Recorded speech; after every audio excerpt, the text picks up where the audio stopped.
All in favor? Aye. Oh, do we have to do that? No, over? you're good. I'd have to read it again.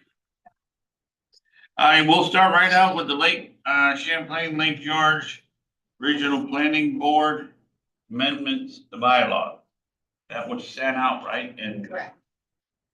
Should be hooked to your agendas. yep. Now, what was I read it over, but it wasn't highlighted. Now, Dave, is he here? There's Dave. What was the reason? I figure you would know this. What was the, Major changes were, there was a lot of wording changes. And the person online had to highlight it. It changed the date we have our budget ready. Changed the date of our meeting. We used to have 3 meetings online and 1 in person. We're changing the line meeting to be in person because it is a budget meeting. A budget meeting, I think that people should be there. Other thing was changed to put for the chair and vice chair, secretary and treasurer, maximum of 2 terms. So put term limits on. Other than that, a lot of it was just wording changes, and we found a lot of duplicated words in it, and we decided to look at it and change it. We hadn't really updated the whole thing since 2018. any questions after Dave shared with us the changes? And how do we want to go forward? Do we want to approve this? Gotta go full board. Does every county have to approve this? Yes. Okay. Motion we forward to the board. Motion seconded by Sue to move it to the full board. Any further discussion? All in favor, say aye. Aye. Opposed, carry. Okay. That is, soil and water. Karina. Okay. So, just wanted to tell you a little bit about, something we're working on. We have a funding program that we get funds from the state, called Ag Environmental Management.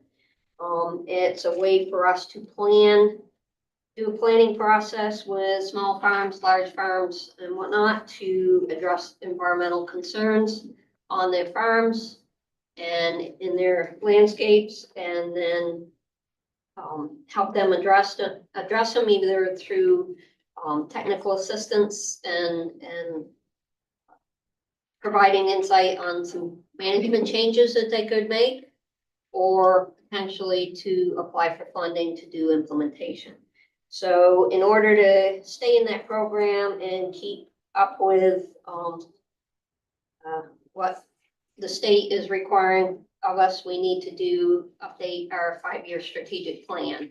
Part of that is soliciting stakeholder information. Stakeholders are pretty much anybody that owns land in this county and has a question about soil or water. So as we all know, it's very difficult to get the public to come to meetings. So we thought we would generate a survey that would help us glean a little bit of information. This is our test run. I would appreciate it if you could all fill them out and hand them back to me before I leave. And then, Today? yes, Today? right now, I want you all have a pen, you all have the survey, you have no excuse. Please fill them out and give them back to me. Start now, there's an essay question. No, most of them are yes or no, Okay. multiple choice, and there's 2 that you can kind of just a quick sentence. And, if you have any feedback, if there's a question that you think is maybe not a good question, or could maybe stand to be rephrased or tweaked, I'm willing to take feedback.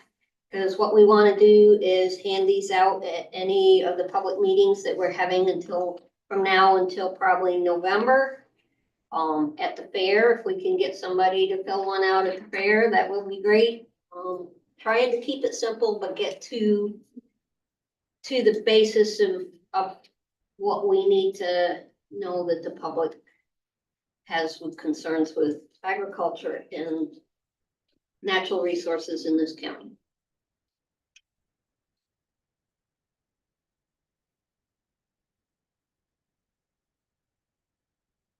If I give a survey.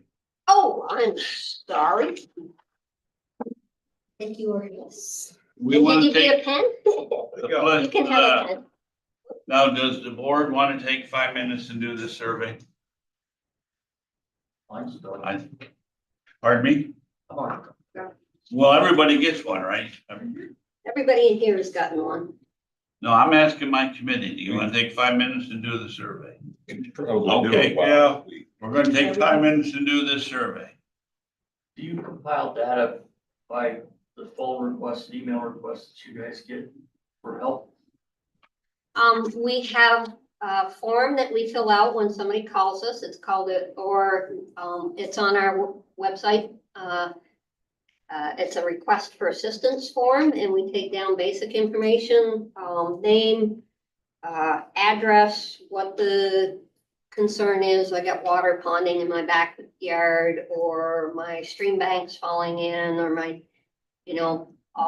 we can go to somebody's site and talk to them. A lot of field visits about forestry stuff right now.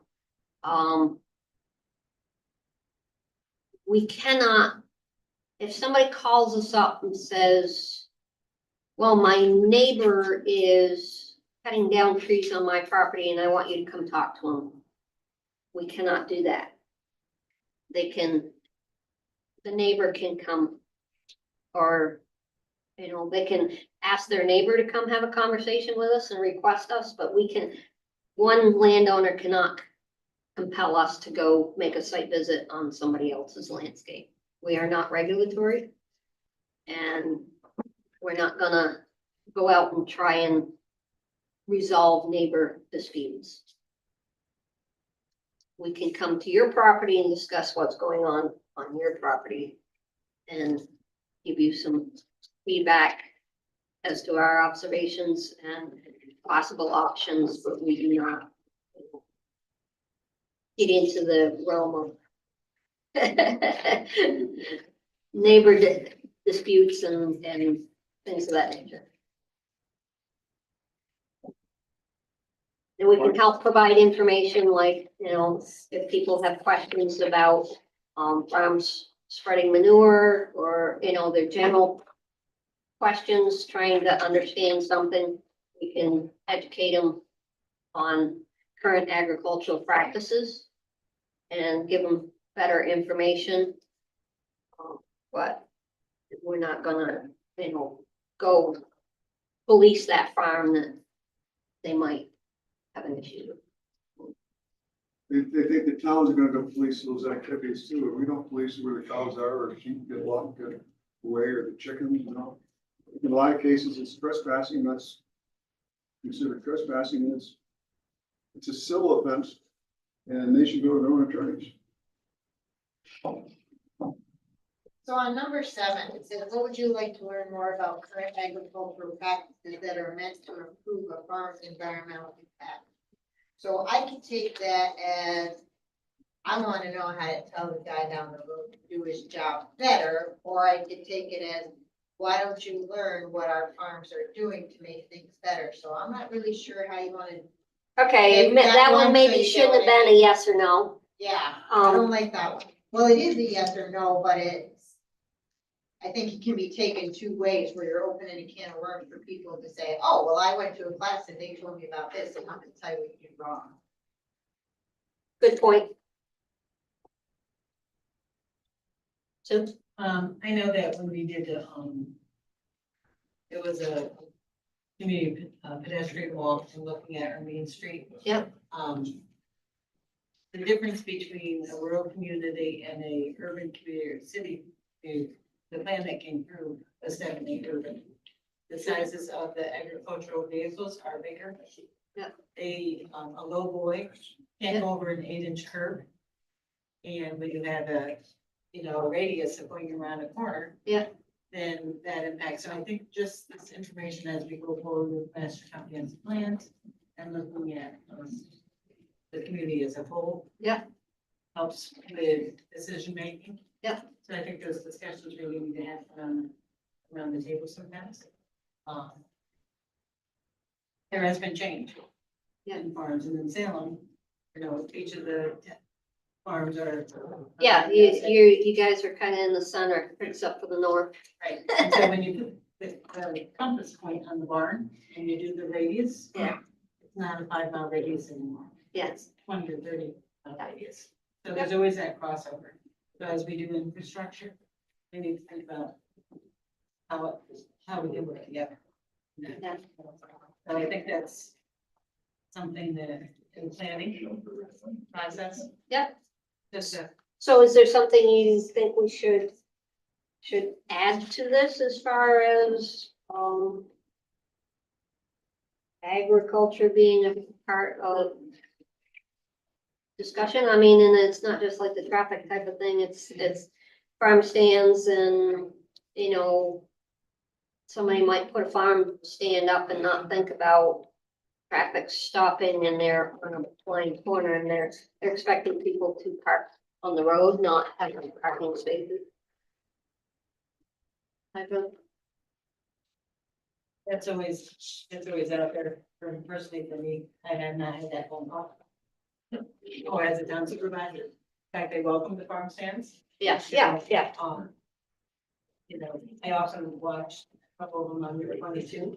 Yeah. And they usually at work that time, so there is always those safety issues. But I'm thankful they're putting the product out there. I know we all benefit from it, but I don't know if it's at an alarming place yet. I think that education piece is important, just so as we go forward with learning, and thinking of other communities, how do we stay up with the changes? Because the changes are different than they were 20 years ago. So education is a double-edged sword sometimes, because you can give people information and they're still you can't control how somebody interprets something. But I think good information is better than no information. And assumptions. Agreed. And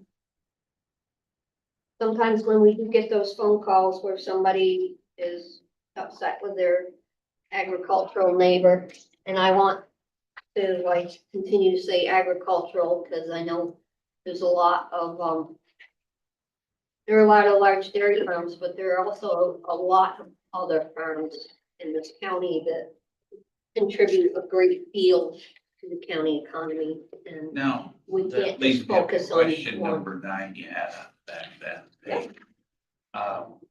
It says something about family farms. What was the question on that? Would you consider most agricultural operations in Washington County to be family farms by your own definition? So I'm That's curious, difficult. for me I am to- curious as to what people's perceptions are.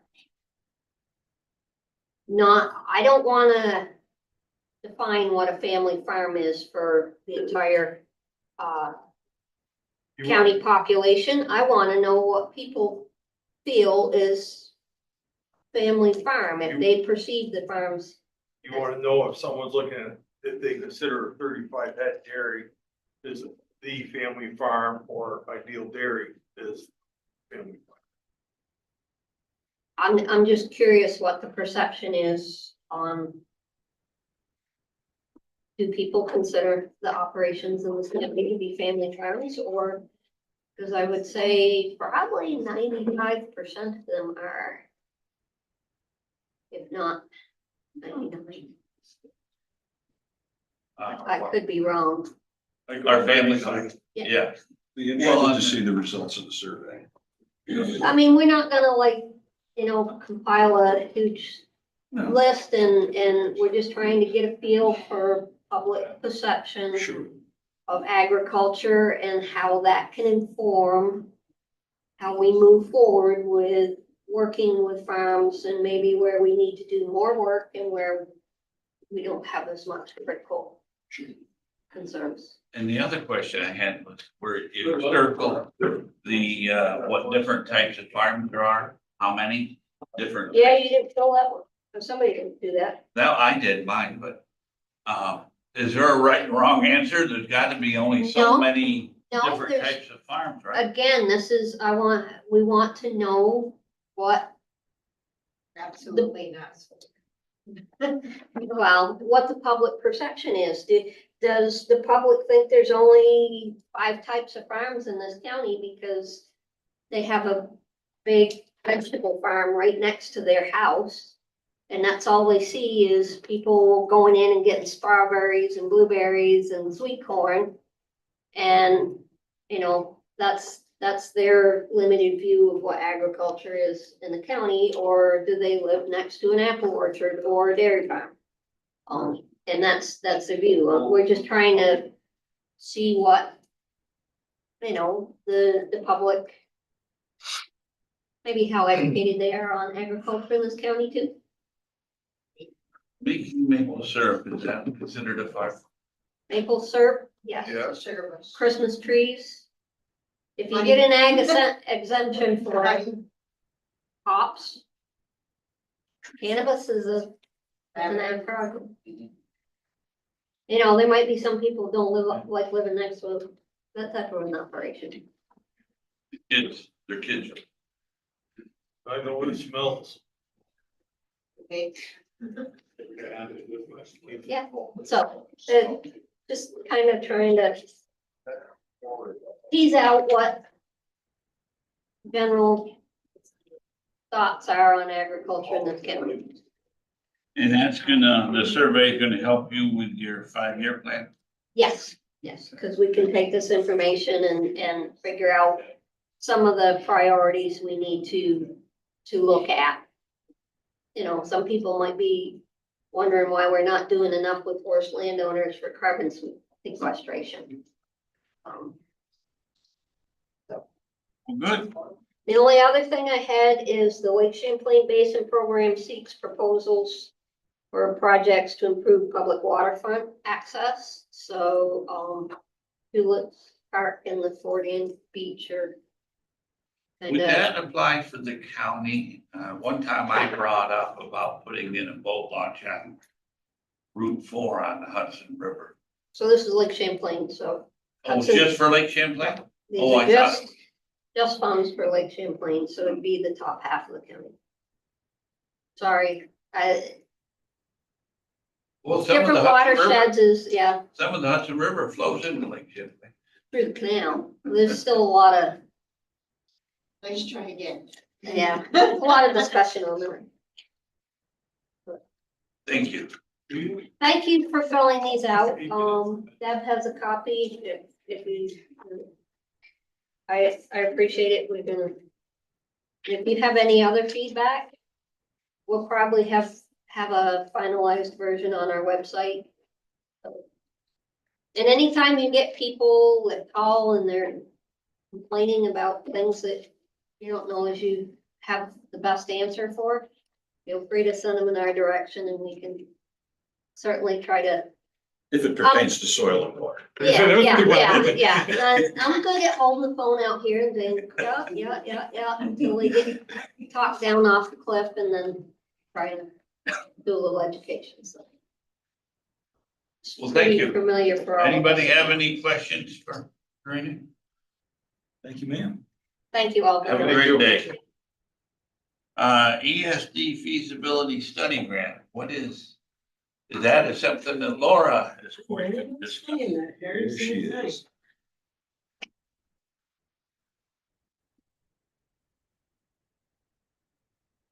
You're gonna be here for read these bullets right there. So most of you are probably familiar with the Battenkill Rail.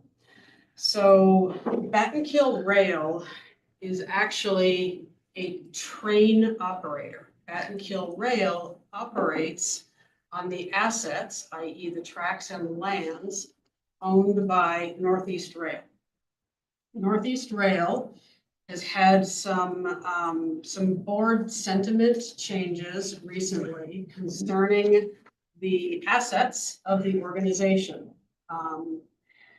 Understanding that the rail operation itself is served by two very large agricultural businesses and revenue is somewhat limited, Northeast Rail is evaluating how to turn their remainder of their assets, which would be those parcels, the railroad tracks, the easements that run through the county, into some sort of likely tourism-based asset. So this could be decommissioning some of the track. Most of these tracks go Salem to Greenwich area.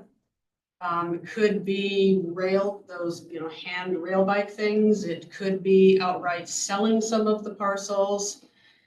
So, and then there are also two buildings in the town of Salem that are former train station and some ancillary buildings that could be redeveloped. And one of the things that's being considered is turning those assets into a museum. So the long and the short of it is there's not a lot of resource in the budget. What they do have is assets and are looking for ways to identify what alternative use of these assets might be, what it's going to gain them in terms of revenue, and what will gain the county in terms of increased tourism, increased economic development, et cetera.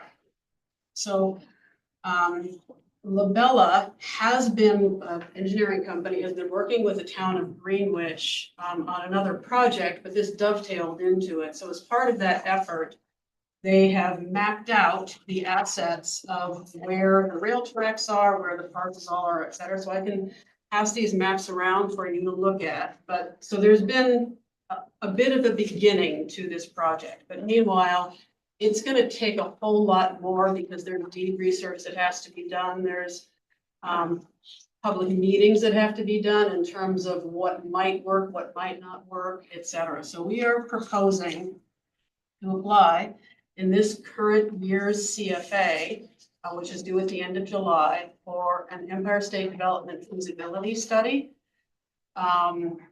That program requires a 50% match. So we're estimating it's probably going to be about a $60,000 project, which would require a 30,000 out of the program and 30,000 match. We believe that there is another program that will become open for applications in September sometime, called the Greenway Program. The Greenway Program is a very, very likely candidate to provide the match money for that application.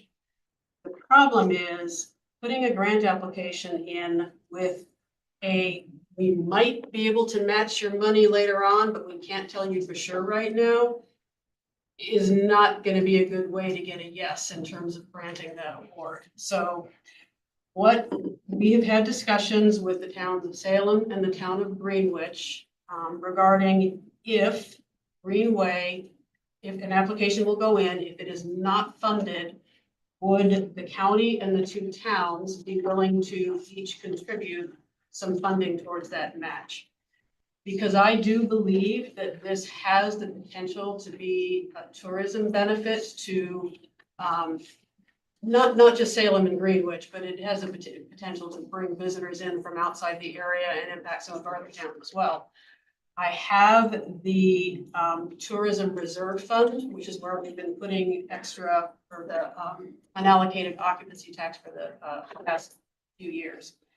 So I am proposing that the process is the town of Salem has agreed to be the lead agent. Well, let me just back up a little bit. Salem and Greenwich still have to get final approval from their board of directors, but in conversation with the two supervisors both believe that will be forthcoming. If Salem becomes the lead applicant, we commit to a $10,000 match from that fund in the event that Greenway does not fund the project and therefore the match. That would be contingent on both Salem and Greenwich also agreeing to provide the same match. Because I don't believe that it should be the county alone. So essentially, I'm requesting permission to commit to the county providing that match if Greenway doesn't fund. The regional planning board is going to write the application. The application would be on behalf of the town of Salem, but the planning board would also do the grant administration, et cetera, if it was awarded. I have one question. We're doing this to benefit the towns in the county, but Batten Hill Railroad will also benefit. If they can raise, they'll be raising money for their company, correct? Correct, because it may be that they. Right, that part. It's possible, yeah, But why aren't they committing to anything? because they don't have any. We don't either, but we just tax people to get it. I'm just a little concerned about that. I mean, I gotta throw it out there, whether we agree to it or I'm not opposed to it. That's my argument. Go ahead, Sue. I think it's a great start for a discussion, Dan. We did talk about that at the meeting, and one of the other things we brought up is that this access has support to two businesses in Washington County, Cargill and Caravel, because they are using the tracks to actually bring in potash and other things to our agricultural farmers. And with this not-for-profit, that will help with the revenue to support Cargill and Caravel, which are two major employees in Washington County. We want to keep our businesses. Does that wood yard, log yard, do they use the rail too? Do The log, the Where the old log yard kilns are, behind Caravel or down No, past no, no, it doesn't. where the old kilns It were? used to, but it doesn't anymore. Okay. Yeah, that's a good question. Dave, So two things. First of all, anything we do to encourage economic development would be tourism, we're helping our current employers and businesses, or new businesses come in. It's good for us because we have lost a major employer. We do everything we can to improve economic situation in Washington County. If spending $10,000 brings in $100,000, $200, $2 million, it's good for us. Second thing I had was pro-housing community. Is Salem a pro-housing community? yes, I will say that, I'm gonna get stuff to everyone who's talking to Beth. Most grants today, whether required to be a pro-housing community or not, it better be, because they're looking at it, and that gives additional points to it. So if anyone's not a pro-housing community, they should submit to it if they want, everyone got it, even Hampton has to become a pro-housing community. Because we want to go for infrastructure grants, they're looking at that too, to take into consideration. So I know I don't like it, but we have to deal with administration, we have to deal with the rules they've put in, both the written rules and the unwritten rules. If this requires a motion, this is one of the few things that we do that actually has a potential return on investment as opposed to merely providing services. I'll make the motion. motion by Lance, seconded by Sue. Did you second it too, or? No, I Okay. have a question. Okay, go ahead. The money, or are we gonna have to take that out of general fund, or do you have it? we have about $450,000 sitting in the occupancy reserve fund, which is money that has to be spent on tourism. There you go. And again, it's not guaranteed that we'll have to spend it, because I would estimate, of course, never say never, there's probably an 80% chance that Greenway would fund the match to this. It's exactly the kind of project that they would want to work on. So we would only incur the cost if that grant didn't come through. Or actually, if they didn't fund the feasibility study through the CFA. Nate and then Sam. Scott, what did I say? Nate, sorry, you Why were would talking. you, why would you do that, Graham? I apologize. Now, Hey, Scott, nobody's ever now- called you Dana, so. Right. I just wanna make a point, the two businesses that we're talking about that are on that rail line service farms probably in 3 counties. So it's more than just the Washington County business, Washington County employees, but it's the services that they provide to the farms in our county that are, I think, probably the most important aspect of this thing. 3 counties in 2 states. Here, Sam, Yeah, so my question was, Laura, I know, as Dave pointed out, the pro housing community is very important. That's Yeah, not for the not application. Does that have to be with everybody that's on it, or is that okay? I think Greenwich is anyway. They both Greenwich and Salem are, so we're good They there. haven't hit that at the county level. Counties are not eligible to become pro certified. The way the program is structured right now, only local towns and villages can become certified. Whether they'll change that or not, I don't know, but right now counties can. And Dave's right, we looked at a couple of different applications for grants from California, and that's one of the questions that's on there.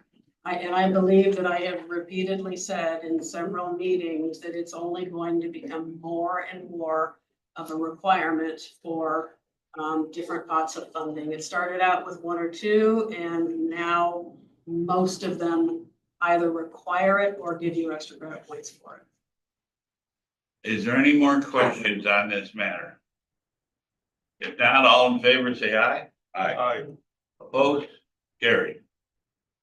So along the similar lines, just because I don't want anybody to think that I'm double dipping in any way here, the same the project, which is the Northeast Rail, the assets that are the train station and the former yard in the town of Salem that have the potential to be repurposed for something. There is actually a proposal out there from Adirondack Studios to do some visioning that would engage the public, engage the communities in terms of how those assets could be redeveloped. I have asked Northeast Rail to apply to the Small Business Technical Assistance Program that we funded through our ARPA funds. They still have, I think, $25,000 left. We agreed to a maximum of $5,000 per business to basically get some consulting that might help move a business idea forward. So I've suggested that going through with the feasibility study is going to be a wait because you've got to apply, you hear at the end of the year, you got to get the contract. So that would be something that would happen next year, but they can get a head start on it and we can potentially partially fund. It won't be the whole cost. It would be up to them to come up with the rest of the money. But again, just wanted you to be aware that I'd suggested that they do that while we're waiting for the outcome of a grant application. Any questions on that? Are there any historical buildings in that? Yes, they are all eligible for the historic register. And in fact, a fairly predominant historic architect is on the board of Northeast Rail, so they're very aware of the historic value of those buildings. Okay. Next thing I want to give you is just a quick broadband update. We've discussed before that the federal government, which funded all of the BEAD funding, which is the 660 million that's going to all the states, and New York State put out all the RFPs, and then everything came to a crashing halt. So on June 1st, the FCC released the BEAD restructuring program. Essentially what it did is it eliminated a lot of the federal requirements that have to do with DEI, that have to do with workforce, that have to do with offering low-cost service options, et cetera, et cetera. And it added, big surprise, low orbit satellites as an eligible technology. So are we launching a satellite? I'm gonna say Mr. Musk might be doing that. Okay, got it. All right. Not ready for a county satellite. Just ain't got that kind of money. So You assume there isn't. given that most states had already started, including New York, had already started their RFP process, which basically says go out to the providers and ask the providers for bids, and we've talked about this before, that Washington County is divided up into 4 grant areas. We are aware that there were bids on at least 2 of those grant areas. So the FCC is now required that the state pull back those bids, reissue a bargain round RFP in which the single most important judging criteria is cost. The cheapest way to get broadband out there is going to be satellite. So essentially, any form of technology that can meet the minimum required thresholds to be defined as broadband, which is 100 by 20 service, will be eligible. So having said that, states can still consider existing proposals, but they have to be ranked along with other low-cost proposals, and then there's some secondary scoring requirements that they can put out there. So the long and the short of it is the states were all given 90 days from June 1st to submit new plans to the FCC, reissue RFPs, and then move forward from there. They were given a year and a half to put the plans out the first time. Now they've been given 90 days to put out new plans and RFPs. We'll see. It's a recipe for success there. So just, we have 1,100 outstanding locations. One of the immediate things that are considered to be unserved. ConnectAll reached out to us and had a list of about 200 addresses that were additional addresses that they wanted to take off of the eligible list and asked that we certify that. And I said, okay, well, we're not certifying them until I verify each and every one of these. So many of them were parcels where you simply had a dairy barn in the middle of the field. So it was just a structure that wouldn't require service. Some of them were camps on parcels that had no roadside access. So out of the 200, we pulled about 60 of them off. So the rest of them, if there was any doubt, we left it on. So I would say that brings us down to, about 1,000 locations that are still without service in the county that we will see how this process moves forward. Also wanted to give you an update on Hudson Valley Wireless, because as you know, we have been working on that USDA grant. USDA grant is intended to upgrade 16 towers across the county. They've done some preliminary work in Granville, and the speeds that they were able to achieve with the new equipment are pretty fantastic. We still have yet to see how consistent that will be, but they have started on Granville, Hebron, Easton, and Argyle. We have Hudson Valley. I'm very, very pleased with this. So this equipment will easily be 10 times faster than their current equipment. It's much improved technology. So we are looking because at some point they will want to upgrade the equipment on the public safety tower here. We've talked about doing some sort of a ribbon cutting ceremony, inviting Congresswoman Stefanik, because she was the one who, through the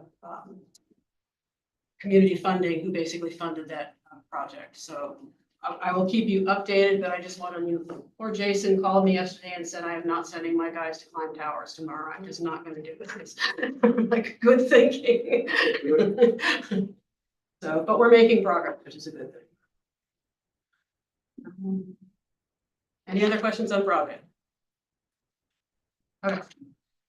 So the last thing that I have is some issues that have come up with short-term occupancy sales tax, short-term rentals. So everybody is clear. What should be happening right now is every booking platform out there should be collecting, whether it's camping, any online booking platform, should be collecting a 7% sales tax. Airbnb should be continuing to collect a 4% occupancy tax. The rest of the platforms can't collect that occupancy tax until we have our registry in place. We have to have that registry in place and up and running or have opted out by November. The reason Airbnb is still collecting occupancy taxes is because we still have that existing voluntary occupancy tax agreement with them. It has been brought to our attention. Al has gotten some calls, I've gotten some calls that Airbnb specifically, we don't know about the rest of the platforms, has had some inconsistent management of this. We've had people who are getting taxed at a variety of rates. But one thing that I learned that I was not aware of, that I think has contributed to this problem, is when you are a short-term rental host and you set up your agreement with the, call it, say Airbnb, one of the things that you are allowed to do is add non-municipally required taxes to your package. It might be some other kind of tax that basically the host is saying, I will collect and remit this to whoever the authority is. What Airbnb is required to collect is the 7% sales tax and our 4% occupancy tax. But they have a whole list of like 6 other taxes that an owner can tack on to what's being charged to their clients. I believe that in some cases, what has happened is some hosts have inadvertently tacked on taxes that they weren't aware that they had done. I checked with a couple of different resources. James Griffith, as you all know, runs the service, so his clients are being taxed. It's kind of odd because it's like a 10.97%, whereas if you add up the 7 and 4, it should be 11. We have another one that she was it was 3.97% that was being taken from Airbnb, and now it's 10.4%. So there's still some minor inconsistencies. We are trying to reach out to Airbnb and get them to explain. We did receive through one of the people who had some concerns, some calculations as to how Airbnb is supposed to be doing it, but you should all be aware if you are getting calls from your constituents, they should all be charging 7% retail sales tax. Only Airbnb at this point should be charging 4% occupancy tax. The rest of it will change in November when we have the Decker software up and running and we can issue registration numbers. And what will happen then? Will then Airbnb, everybody will be charging to be having to pay the 4% occupancy tax? What happens in November when that comes up? Any online booking platform is then required to collect and remit that 4% occupancy tax. Okay, and so that is taken away from whoever, and now will be the responsibility of the booker. Not being taken away from anybody because it's not currently being done. But Airbnb is doing it, right? They're the only ones through a voluntary agreement. So we have yet to understand exactly how the Decker software is going to work, because I think they had a couple of surprises when we had our initial meeting to set up